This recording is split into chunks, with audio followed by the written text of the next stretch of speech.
PMS, check up. Bale, mayroong mga kateknik, mayroong leak yan. At saka yung shock niya, mayroon din kaunting leak. Pag yung piston may leak na. PMS lang ito mga kateknik. Honda. Tapos may mga tagas na rin ito. Eh, nasa sa may-ari naman yan kung ipapagawa niya yan.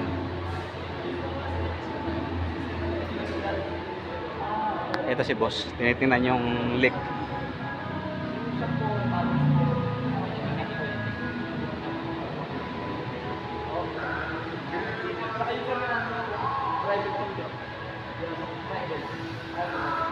Nakaibos naman niya kung a-approve niya yung mga nakita namin sira, nakaibos din niya kung ipapa-approve niya.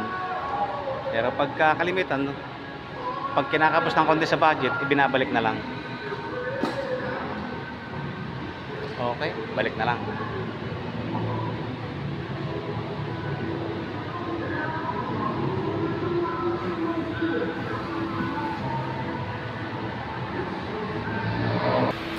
Ngayon, ito namang kabila, approval pa rin yung hinaantay. Bali na change oil na rin ito, tapos na rin to.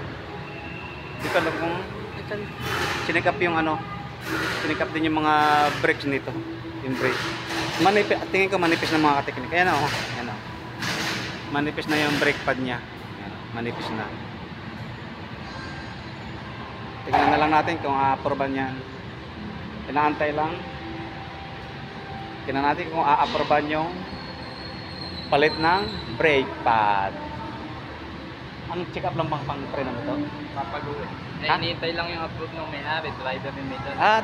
Driver yung may dala. Yun lang mga kateknik.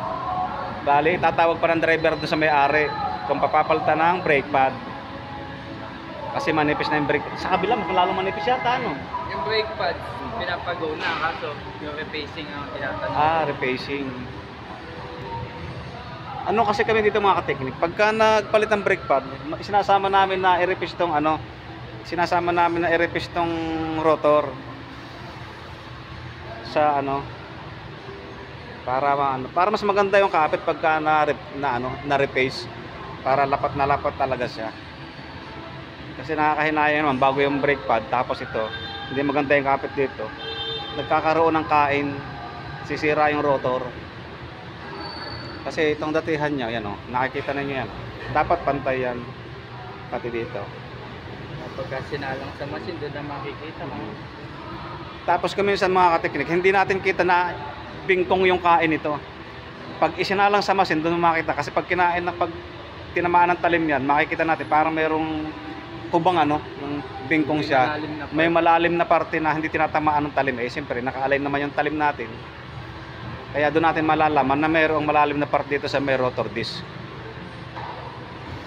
At saka para ganun, para nalalapat din ng maganda.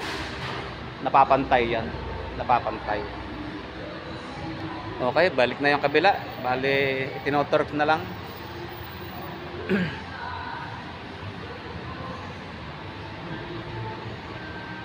Okay, mga kateknik. Hanggang dito na lang yung video natin. Okay. Bali, may natawag din tayo sa kanina. Okay, next video.